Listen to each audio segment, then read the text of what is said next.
Nuclear power plant explosions, gruesome radiation exposure, massive government cover-ups. The HBO miniseries Chernobyl has it all, folks. The show depicts the events surrounding the explosion at the now infamous Chernobyl nuclear reactor in Soviet Ukraine in 1986. The story is told mostly through the eyes of the scientists and bureaucrats responsible for cleaning it all up, and preventing the disaster from getting worse and rendering half the continent uninhabitable for 1,000 years. But it's also about how the stories we tell, or the stories we're allowed to tell, shape our understanding of events, how history can influence pop culture, and how pop culture can influence history. The Chernobyl series has been widely praised for its historical accuracy, particularly from people who lived in Soviet-controlled countries at the time. The way the characters dress, what they drive, what they drink, where they live, even how they address one another and carry themselves. It all works together to give the audience a sense of how real Soviet citizens lived and worked in the mid-1980s. Of course, it's still a work of fiction. Some characters are made up, some timelines are compressed, and, well, they're all speaking English with British accents. So there's that. But for a show set in a very different time and place, Chernobyl certainly does its best to tell a compelling story while honoring the real lives of the people who experienced it. The series mostly follows a scientist named Valery Legasov, but sometimes creator Craig Mazin gives us a scene or a subplot where we see the events through someone else's eyes. Like the cow scene, which comes right at the beginning of episode 4. After a long delay, while the Soviet bureaucrats refuse to believe the disaster is as bad as it really is, which is super bad, orders have finally been issued to clear out the surrounding land and evacuate anyone and everyone who lives near the damaged reactor. The scene focuses on an interaction between a Soviet soldier, an old woman, and her poor cow. You know how old I am? I don't know. Old. I'm 82. I've lived here my whole life. Right here, that house, this place. What do I care about safe? I have a job. Don't cause trouble. Trouble? You're not the first soldier to stand here with a gun. When I was 12, the revolution came. Tsar's men, then Bolsheviks. Boys like you marching in lines. They told us to leave. No. Then there was Stalin and his famine. The Holodomor. My parents died. 2 of my sisters died. They told the rest of us to leave. No. Then the Great War. German boys, Russian boys. More soldiers, more famine, more bodies. My brothers never came home. But I stayed, and I'm still here. After all that I have seen. So I should leave now, because of something I cannot see at all. No. As a writer of drama, Mazin smartly understands that we need a breather from all the gloom and science and radiation body horror of the rest of the series, and so he starts his episode with a character we've never met, engaged in the normal, everyday chore of milking a cow. But what first appears to be a break in the tension turns out to be a scene of incredible suspense that also happens to open a window into why this woman is being so stubborn, by giving us a mini history lesson. In just a few sentences, she walks us through the grim timeline of Ukrainian events. Things she would have experienced, things she would have survived. In the 30 years between 1914 and the end of World War II, an estimated 15 million Ukrainian people died of unnatural causes. Most of those deaths occurred during wars or revolutions, with various armies marching through the land, doing the terrible things marching armies so often do.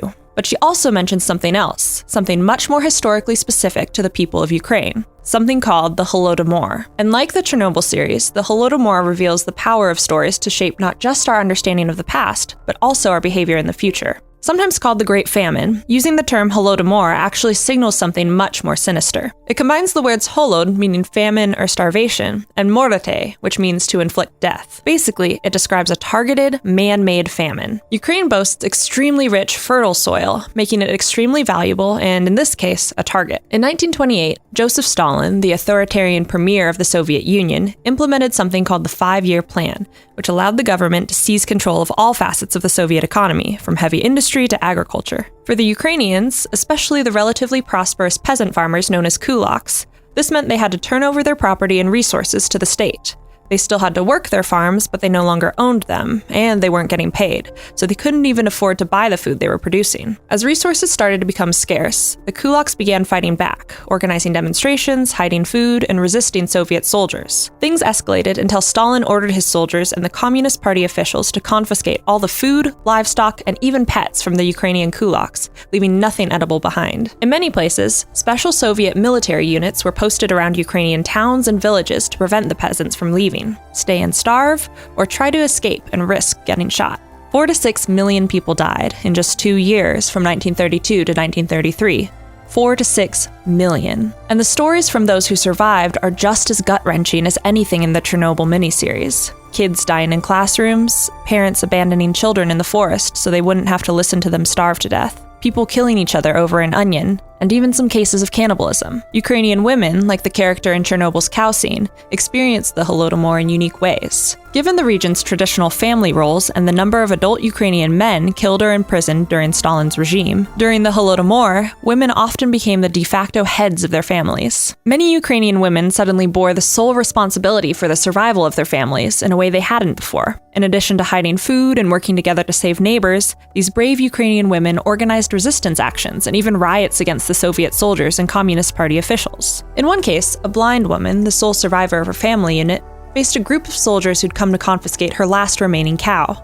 She raced to the barn, defecated, and threw her feces at the soldiers, forcing them to run away. Perhaps this is where Craig Mazin found inspiration for his own cow scene. The Holodomor ended in the summer of 1933 with the new harvest. Stalin had effectively broken the resistance and exercised outright control over the region. Soviet regime continued to persecute Ukrainians, jailing or killing intellectuals and historians, outlawing the traditional Ukrainian religion, and rewriting the official histories to remove any mention of an independent Ukraine. And for the next 50 years, the Holodomor and its causes faded from many people's understanding of Ukrainian history. This was one of Stalin's great strengths as a dictator. He understood that whoever controlled the story of a place had a much easier time controlling its people. History itself is often less important than how people understand it, how they tell themselves the story of their own past. Stories aren't just entertainment, they can be extremely powerful tools. And in fact, once the Soviet Union began to weaken in the mid-1980s, historians started to reclaim Ukrainian history. They began to study the Holodomor and those who lived through it. The new histories they wrote, the new stories they told, contributed directly to a growing political movement that eventually led to Ukrainian independence in 1991, most likely within the lifetime of the woman in the cow scene, if she'd been a real person.